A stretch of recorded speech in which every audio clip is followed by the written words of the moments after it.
10 মাহতে মানে ফল লাগিবই আৰু ফল লাগিব 100% গছ ইমান ডাঙৰ ডাঙৰ হৈ যাব সেই পলটো মানে আপোনাৰ মিছ ইণ্ডিয়া এইটো মানে জানুৱাৰীৰ 10 তাৰিখ 15 তাৰিখৰ পৰা হাৰভেষ্ট কৰিব পাৰিম আৰু এইখিনি মোটামুটি ফেব্ৰুৱাৰীৰ পৰা হাৰভেষ্ট কৰিব পাৰিম 15 বিঘাত মোটামুটি 20-21-22 লাখ টকা মান মোৰ এটা টাৰ্গেট আছে হৈ গৈছে আমাৰ বেটত ঘাঁহ হোৱা নাই এইটো মশাৰে সেইটো মানে মালচিং ৰাখিলে মালচিং দিলে ধৰি ৰাখে ওৱাটাৰ মিলনৰ পৰা আমি 4-5 লাখ টকা বেছি পাই যাম এই বছৰ ফাৰ্ষ্ট সেইকাৰণে বাউণ্ডাৰীটো খৰচাটো অলপ বেছি বাউণ্ডাৰীত বাঢ়িছে খৰচ হয় 20 বিঘা মাটিত ইতিমধ্যে তেওঁ বগৰী ছিঙি আছে আৰু এতিয়া পুনৰ নতুনকৈ 15 বিঘা মাটিত তেওঁ বগৰী লগাইছে হয় আমি ক'ব বিচাৰিছোঁ চিৰাং জিলাৰ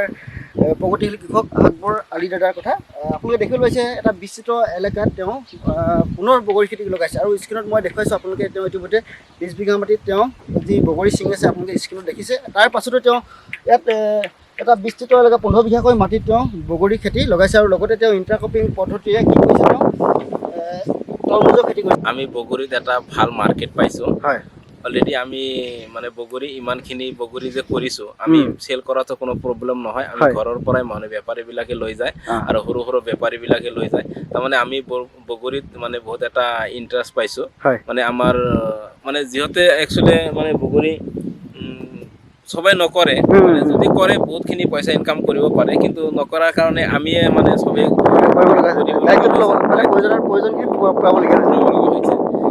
ইয়াতে আছে আপোনাৰ এইখিনি 15 বিঘা ইয়াতে আমি অলৰেডি লগাইছোঁ বগৰী এসপ্তাহ হোৱা নাই মোটামুটি 6 দিন মান হ'ল আজি মোটামুটি আপোনাৰ এইখিনিত মোটামুটি আপোনাৰ বগৰীৰ লগতে আমি মোটামুটি 3 মাহ পিছতে ৱাটাৰ মিলন পাই যাম আৰু ৱাটাৰ মিলনে আপোনাৰ মানে ইণ্টাৰক্ৰপিং পদ্ধতি কৈছে ন হয় মোৰ মেইন মানে টাৰ্গেটটো হ'ল বগৰী আৰু ইয়াৰ মাজতে মোটামুটি আপোনাৰ যিটো মানে হেৰি আছে ৱাটাৰ মিলন এইবিলাক তৰমুজটো আছে ন তৰমুজ ৱাটাৰ মিলনটো আমি পাই যাম তাৰপিছত ৱাটাৰ মিলনৰ বাকী যিমানখিনি আপোনাৰ সৰু সুৰা ৱাটাৰ মিলন থাকিব কিছুমান পচি যাব আৰু ৱাটাৰ মিলনৰ যিমানখিনি গছ আছে সেইখিনি মাটিত আমি এনেই পচি যোৱাৰ পিছত এইখিনিতো এটা ভাল সাৰ হ'ব আমাৰ সেইখিনিতো এটা মানে আমাৰ মানে বহুত দৰকাৰী সেইকাৰণে আমি ইণ্টাৰক্ৰপিং কৰিছোঁ বগৰীটোৰ কাৰণে আমি যিমানখিনি পইচা পাম আশা কৰিছোঁ ভালেখিনি পাম আৰু লগতে আমাৰ তৰমুজৰ পৰা মেইন টাৰ্গেটটো হ'ল বগৰী আৰু এইটো মানে লগত আৰু ন হয় লগত মানে এতিয়া আপোনাৰ এইখিনি বগৰীখিনি ফল লগালে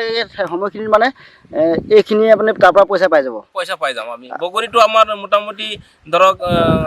8-10 মাহ লাগিব 8 মাহ মান লাগিব ফুল আহাতে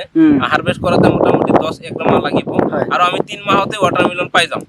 ৱাটাৰ মিলন আমি শেষ কৰাৰ পিছত বগৰীটো মোটামুটি 2-3 ফুট হৈ যাব তাতে আমাৰ কোনো প্ৰব্লেম নহয় একো মানে আমি ইয়াতে ভাল এটা পইচা পাবলৈ আমি আশা কৰিছোঁ আৰু দাদা আপোনাৰ 15 বিঘা মাটিত আপুনি গোটেই 15 বিঘাতে মালচিং লগাইছে ন মালচিং লগালে খৰচ পাতি কেনেকুৱা ধৰণৰ হয় আৰু ইয়াৰ মানে কি কাৰণে লগাব লাগে এই বিষয়ে মালচিংটো লগাইছোঁ চাওক আমি মালচিংটো লগাইছোঁ সেইকাৰণে আমি মাজত ঘাঁহ হৈ গৈছে আমাৰ বেটত ঘাঁহ হোৱা নাই মাজত যদি আমি মানে সৰু ট্ৰেক্টৰ দি হাল মাৰি দিওঁ আৰু হাল মাৰি দিলে কি হ'ব আমি এইখিনি মানে লেবাৰ কষ্টটো একেবাৰে কমি যাব আৰু মানে যিটো মশাৰে সেইটো মানে মালচিং ৰাখিলে মালচিং দিলে ধৰি ৰাখে মানে মাটি যিটো হেমেকা জীপাৰৰ তাত ন সেইটো ধৰি ৰাখে 6 পৰা 8 লাখ টকা মোটামুটি আমি ৱাটাৰ মিলনত যদি আমি ভাল পইচা যদি আমি মানে প্ৰফিট পাওঁ ৱাটাৰ মিলনৰ পৰা আমি 4-5 লাখ টকা বেছি পাই যাম মানে যদি আমি 5-6 লাখো পাব পাৰোঁ যদি মানে চিজ বিক্ৰী কৰিব পাৰোঁ মানে অলপ দামত বিক্ৰী কৰিব পাৰোঁ আৰু যদি সেইখিনি টাইমত যদি বৰষুণ অলপ বেছি হৈ যায় তেতিয়া ইমান নোৱাৰিম তেতিয়াৰ কথা হ'ব আৰু বগৰীত মোটামুটি আমাৰ চব লৈ ৱাটাৰ মিলন বগৰী লৈ মোটামুটি 7 পৰা 8 লাখ টকা মেক্সিমাম খৰচা হ'ব আৰু নতুন এই বছৰ ফাৰ্ষ্ট সেইকাৰণে বাউণ্ডাৰীটো খৰচাটো অলপ বাঢ়িছে খৰচ হয় এই ইয়াতে 15 বিঘাটো আছে 15 বিঘাত মোটামুটি 20-21-22 লাখ টকা মান মোৰ এটা টাৰ্গেট আছে মানে বছৰটোত আছে আৰু এইখিনি যিখিনি বগৰী লগাইছে এইখিনিতো 8-10 মাহত লাগি যাব 8-10 মাহত লাগি যাব মানে আপোনাৰ হেৰিয়ত লাগি যাব আৰু এইটো জানুৱাৰীত জানুৱাৰীত আমি মোটামুটি হাৰভেষ্ট কৰিব পাৰিম জানুৱাৰীত হাৰভেষ্ট এতিয়া যিখিনি আমি দেখি আছোঁ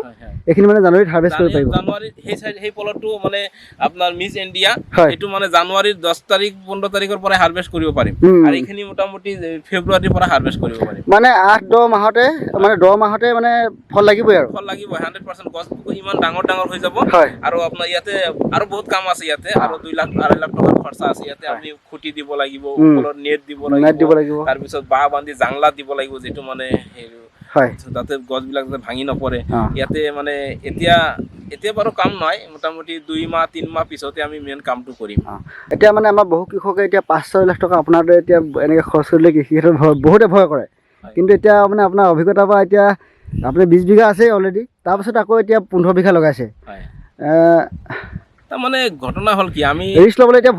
ভয়টো লগা নাই ন ভয় লগা নাই পইচা খৰচ কৰিবলৈ মানুহে যেতিয়া হাজাৰ হাজাৰ লাখ লাখ টকা ইনভেষ্ট কৰে মানে আপোনাৰ বেলেগ বেলেগ কামত কন্ট্ৰেক্টাৰী কামত দোকানত কিবা কিবি মানে কাম বিজনেছ কৰিব গ'লে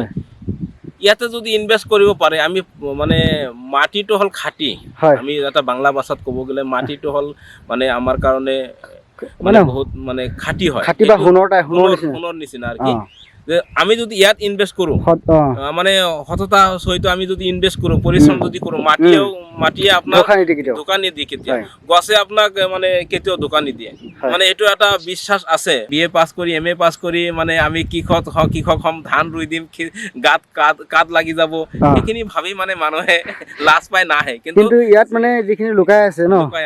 আৰু কৃষিৰ লগত জড়িত থাকিলে মানুহৰ মনবিলাকো ভাল লাগে প্ৰকৃতিৰ লগত এটা সম্বন্ধৰ সৃষ্টি হয় নহয় জানো